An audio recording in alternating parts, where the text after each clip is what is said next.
Bismillahirrahmanirrahim. Assalamualaikum warahmatullahi wabarakatuh. Hari ini kita akan masuk ke materi ke-14 ya, mengenai keamanan aplikasi web. Jadi syarat keamanan yang mungkin menyerang website yang kita buat menggunakan bahasa pemrograman Go dengan database MySQL ataupun database yang lain, meliputi beberapa jenis serangan yang umum. Berikut adalah beberapa di antaranya. Yang pertama adalah SQL injection. Jadi SQL injection adalah teknik serangan di mana penyerang menyisipkan perintah SQL berbahaya ke dalam query yang dibuat oleh aplikasi. Nah, jika aplikasi tidak memvalidasi input dengan baik, maka penyerang bisa mengakses, memodifikasi atau menghapus data di database. Berikut contoh struktur program yang memungkinkan terjadinya serangan SQL injection. Ini contohnya di bahasa pemrograman PHP, tapi karena mahasiswa sudah belajar bahasa pemrograman PHP di 7 pertemuan sebelum UTS ya, jadi harusnya sudah tidak asing lagi. Jadi di sini ini perintah SQL yang biasa kita gunakan untuk validasi login ya, dari login form. Di sini ada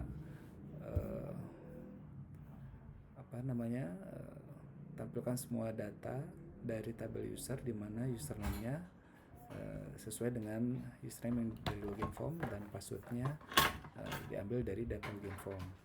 Nah, di sini ada kelemahannya di mana si penyerang bisa memasukkan perintah SQL injection, misalnya seperti ini yang paling sederhana saja, or 191 ini sebagai username, sehingga query nanti menjadi valid dan memberikan akses ke seluruh data. Dan di sini si penyerang atau hacker itu tidak perlu menggunakan tools, tapi cukup menggunakan perintah SQL injection sederhana seperti ini untuk bisa masuk ke dalam sistem. Yang kedua adalah cross-site scripting atau XSS. Ini juga adalah salah satu jenis serangan yang paling umum di aplikasi web, di mana penyerang menyisipkan skrip berbahaya ke dalam halaman web yang dilihat oleh pengguna lain. Nah, skrip ini bisa digunakan untuk mencuri cookie, mencuri session, atau mengarahkan pengguna ke situs yang berbahaya.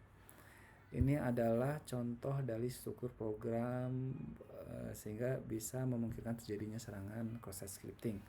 Contohnya masih di bahasa PHP. Di sini datanya diambil dari inputan komen, kemudian masuk ke variable komen, kemudian ditampilkan. Nah, jika input tidak divalidasi, maka penyerang bisa memasukkan skrip yang berbahaya ya. Contohnya skrip yang sederhana ini, skrip alert hack, skrip yang dieksekusi di browser. Jadi dia menampilkan alert box atau message box gitu ya, message dialog di browser, sehingga sewaktu kita buka menampilkan data komen itu selalu akan diarahkan ke alert box ini. Kemudian ada cross-site request forgery, remote file inclusion, local file inclusion, dan brute force attack dan denial of service attack ya. Tapi untuk cross-site request forgery sampai ke denial of service attack ini tidak disimulasikan, hanya dipelajari sekilas saja. Nah, di sini cross-site request forgery itu adalah serangan di mana penyerang membuat permintaan HTTP berbahaya yang dibuat untuk dieksekusi oleh pengguna yang telah diautentikasi di aplikasi web. Nah, ini bisa mengakibatkan tindakan yang tidak diinginkan atau tindakan yang bisa dilakukan tanpa pengetahuan pengguna web begitu ya. Contohnya penyerang bisa membuat form tersembunyi yang mengirimkan permintaan post ke aplikasi web, dan pengguna yang sudah login bisa tanpa sadar mengirimkan data di form tersebut. Yang berikutnya adalah remote file inclusion, di mana nanti si penyerangnya itu bisa menyertakan file URL yang ditentukan, dan ini bisa digunakan untuk mengeksekusi kode berbahaya di server. Ini adalah struktur programnya yang bisa memungkinkan terjadinya serangan RFI. Kemudian juga ada LFI, local file inclusion. Nah, ini di mana penyerang bisa menyertakan file lokal di server dan bisa digunakan untuk membaca misalnya file sensitif atau data sensitif yang ada di server. Ini adalah struktur penyerangannya yang memungkinkan terjadinya serangan LFI. Kemudian ada brute force attack. Ini adalah metode untuk mencoba semua kombinasi username password sampai menemukan yang benar. Ini misalnya untuk login. Ini sering terjadi jika tidak ada batasan pada jumlah percobaan login. Misalnya loginnya bisa dicoba-coba terus tanpa ada pembatasan login, jadi ada manajemen pembatasan login gitu. Bagusnya setiap 3 kali input login tapi salah, maka diberi waktu misalnya 1 jam ke depan baru bisa coba login lagi, atau 1 hari ke depan atau bisa login lagi. Kalau di ATM 3 kali salah masukkan PIN, maka si kartu ATM-nya tertelan misalnya. Itu adalah salah satu cara untuk mencegah terjadinya brute force attack. Kemudian denial of service attack, ini adalah serangan bertujuan membuat layanan server gitu ya tidak bisa diakses dengan cara membanjiri server dengan permintaan yang berlebihan, sehingga nanti servernya overload dan tidak bisa melayani permintaan yang sah.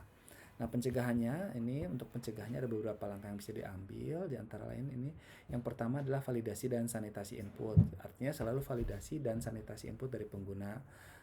Ini khusus untuk misalnya SQL Server Injection maupun untuk serangan cross-site scripting. Kemudian menggunakan prepared statement, ini untuk mencegah SQL injection kita bisa gunakan prepared statement atau WAM. Kemudian filter output, nah, gunakan fungsi seperti HTML special character untuk mencegah SSS. Kemudian juga token CSRF ya, implementasikan token CSRF untuk mencegah serangan CSRF. Kemudian pengaturan file, batasi akses dan penyertaan file, serta gunakan whitelist untuk file yang bisa di-include atau yang tidak bisa di-include di blacklist misalnya.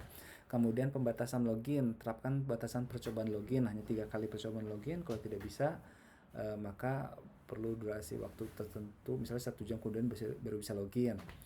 Dan jangan lupa gunakan CAPTCHA.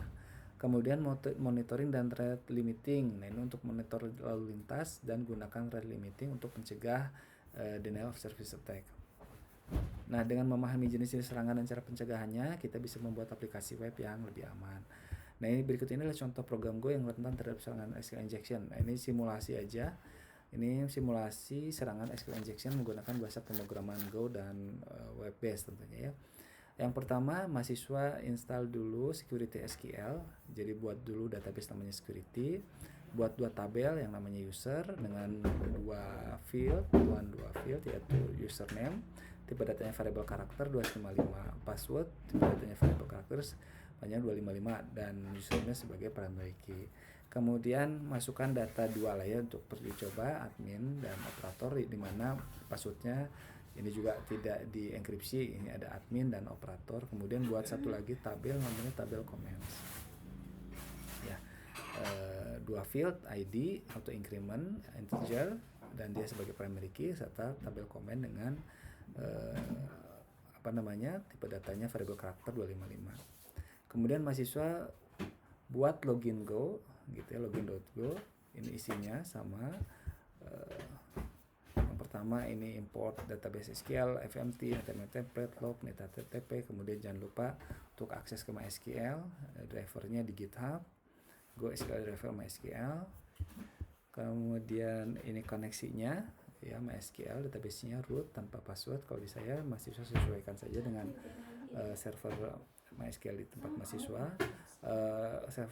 Hostnya localhost, portnya 3306, database-nya security. Kemudian ini untuk mengambil data dari login form. Ini adalah perintah SQL untuk cek login form tadi. Username dan passwordnya dibandingkan. Kalau ada di database maka login berhasil gitu ya. Nah, ini kalau tidak ada berarti tampilkan message username atau password salah. Kemudian kita buat login formnya. Nah, ini di render aja di template-nya langsung di Go ya, ini contoh saja. Mahasiswa bisa uji coba, template-nya dibuat terpisah. Di sini ada username Go, username name-nya, dan password Go, password name-nya. Kemudian tombol login. Nah, kemudian untuk penyerangannya kita bisa pakai perintah ini, or 191, masukkan ke username dan masukkan ke password. Ini contoh yang sudah dibuat. Misalnya kita buat login Go, kemudian kita run.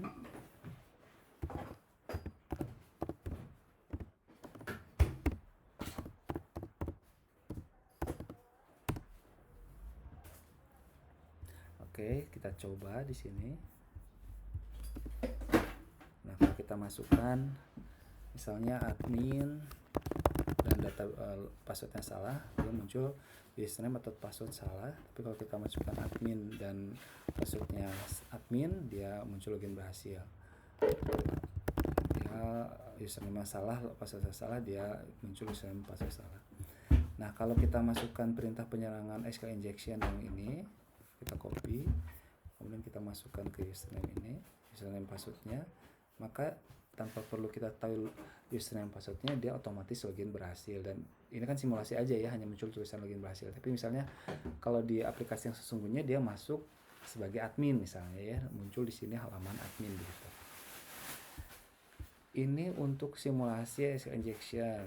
Nah, solusinya untuk mencegah SQL injection, kita buat misalnya file login aman. Nah, ini hampir sama semua kecuali dia menggunakan yang namanya parameterized statements ya di SQL-nya ini. Jadi tidak langsung di query langsung, tapi dia dibuat parameterized statement, mirip seperti di bahasa pemrograman PHP.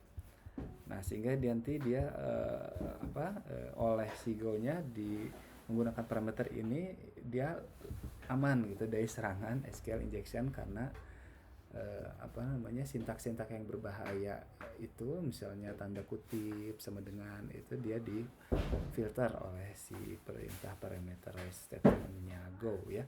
Nah, itu kita coba, kita mahasiswa buat di sini, misalnya saya buat sebagai perintahnya itu login aman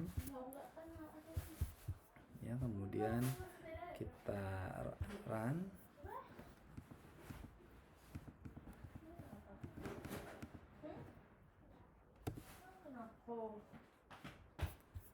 Ya, kita run.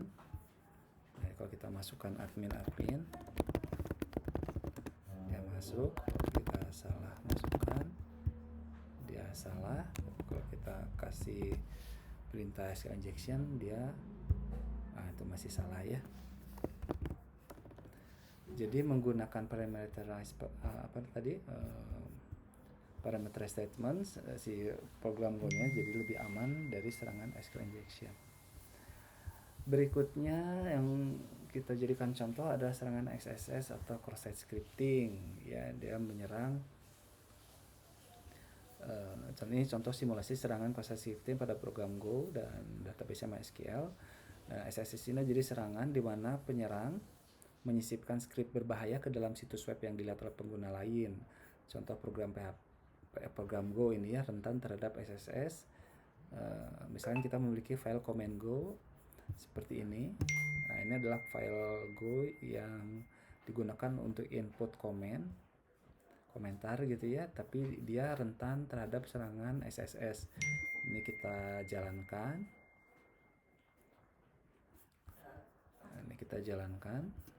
Misalnya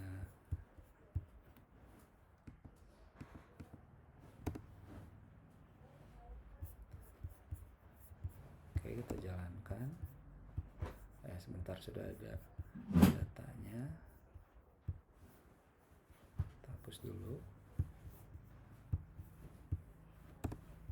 Misalnya mahasiswa mengisi komentar ya di web tes, dia masuk ya. Komentar 1 dia masuk ya. Tapi kalau kita serang menggunakan perintah SSS misalnya seperti ini yang sederhana aja, mahasiswa bisa cari perintah SSS yang lain.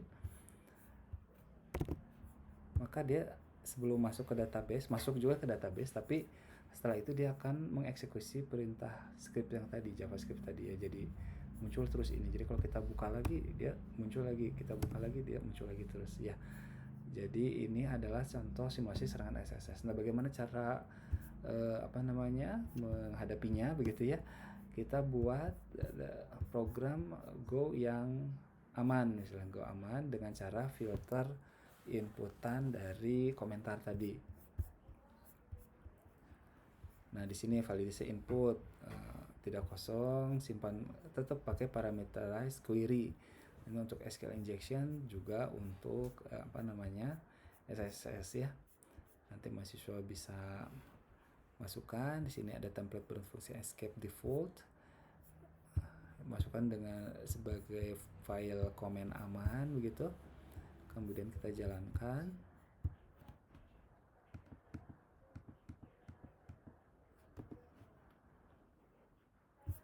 Oke, kita jalankan. Nah, dia tidak menjalankan JavaScript yang tadi ya, tapi menampilkan saja. Jadi lebih aman kalau kita coba lagi. Sini ada tes, kita masukkan lagi JavaScript XSS-nya ke sini. Nah, dia tetap aman. Ya, dia menampilkan tidak sebagai script JavaScript tapi sebagai teks biasa. Oke, jadi hari ini kita bahas mengenai keamanan web yang sederhana untuk di bab 14 sehingga nanti mahasiswa bisa implementasikan proteksi keamanan web khususnya dari serangan SQL injection dan SSS ini ke web atau aplikasi web yang mahasiswa buat menggunakan bahasa Go atau Golang. Oke, pertemuan kita hari ini sampai di sini. Insya Allah kita ketemu lagi di lain kesempatan. Mohon maaf kalau ada salah. Wassalamualaikum warahmatullahi wabarakatuh. Selamat malam.